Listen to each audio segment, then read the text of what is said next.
Oke teman-teman, kita bertemu lagi di seri tutorial belajar membuat aplikasi desktop dan mobile menggunakan Beware berbasis bahasa Python.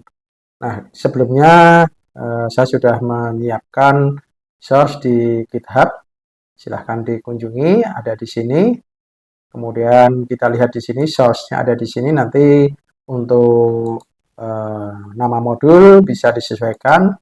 Di aplikasi saya, nama modulnya adalah Gout. Nah, nanti ketika teman-teman menggunakan modul yang berbeda, nanti kita bisa ubah.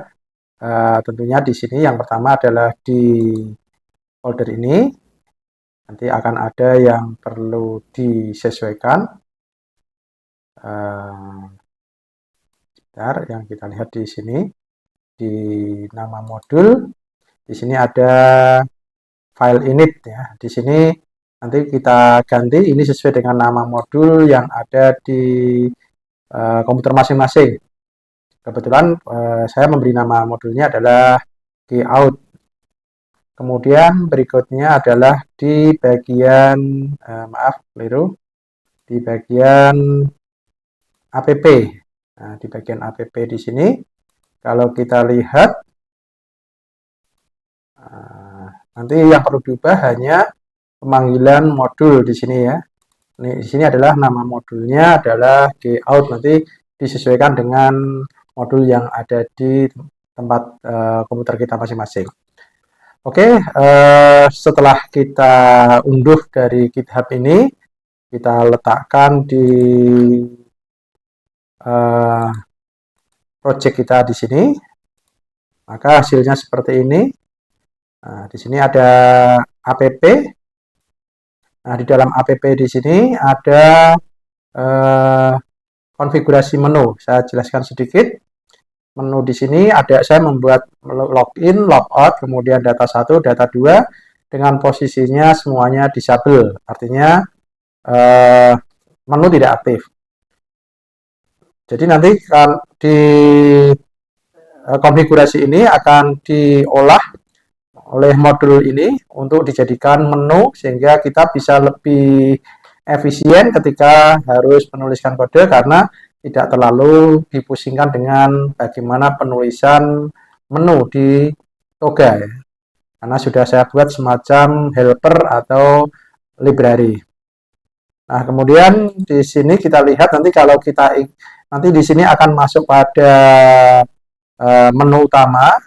Kemudian nanti akan ada menu kedua yaitu edit, isi sub menunya adalah ini. Jadi defaultnya adalah app. Nanti untuk kalau kita bikin tambahan menu, maka kita beri nama selain app. Nah, di sini sub menunya akan berada di dalam sebuah list, di mana itemnya adalah berupa disk, ya, atau kalau dalam bahasa PHP adalah objek. Array, objek dalam array. Nah, kemudian di sini dilakukan autentikasi. Nah, saya menyimpan data autentikasinya di folder yang namanya nanti gout.gout. Kemudian ini adalah pemeriksaan apakah sudah login atau belum. Ternyata jika sudah login, maka nanti akan muncul window selamat datang. Dan nanti akan mengaktifkan menu logout. Jadi karena posisi logout di sini adalah disable, jadi kalau kita pakai menu toggle di sini akan menjadi aktif dan sebaliknya kalau nanti aktif menjadi pasif atau disable. Jadi fungsinya hanya semacam on off saja ya. Jadi ini kalau semula on menjadi off, kalau semula off menjadi on. Tetapi kalau posisinya adalah dalam kondisi belum login, maka nanti menu login yang diaktifkan. Nah, di sini kalau kita lihat di dalam menu di sini untuk login ada callback atau memanggil metode yaitu yang namanya login, yaitu ada di sini. Nah, ketika menu login diklik, maka nantinya akan dilakukan autentikasi dengan menggunakan email Google. Nanti akan membuka browser, lalu kita diminta untuk login dengan akun Google. Nanti kalau sudah berhasil akan muncul dialog selamat datang.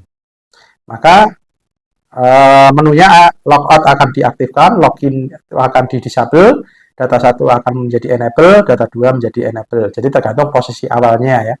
Karena ini tujuannya adalah mengubah aktif atau yang aktif menjadi tidak aktif dan sebaliknya. Nah, ketika kita mengklik tombol logout, maka nanti akan dipanggil ini. Karena di sini menggunakan konfirmasi, dialog konfirmasi, maka harus menggunakan async await karena nanti di sini akan ada proses menunggu. Beda dengan yang info. Kalau info tidak perlu async await ya. Tapi kalau konfirmasi harus await. Nah, kemudian nanti akan dijalankan perintah logout, di mana perintah logout itu fungsinya adalah nanti menghapus data token yang ada di desktop ataupun mobile. Lalu tentunya kalau kita mengkonfirmasi yes, mengklik tombol yes. Tapi kalau kita mengklik tombol no, maka tidak akan terjadi. Nah, kemudian setelah berhasil, maka menunya akan diatur sedemikian rupa sehingga login aktif, logout data 1 dan data 2 menjadi tidak aktif. Lalu akan muncul jendela informasi yang mengatakan bahwa sudah berhasil logout. Kemudian untuk data 1 di sini masih kosong, belum ada perintah apapun karena di sini fokus kita adalah belajar bagaimana membuat menu. Mari kita coba hasilnya seperti apa. Kita jalankan.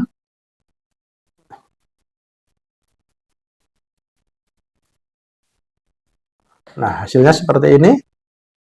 Nah, di sini kalau kita lihat ini sesuai dengan struktur menu di sini. Di sini app itu sebagai layout di sini karena nama app kita adalah layout.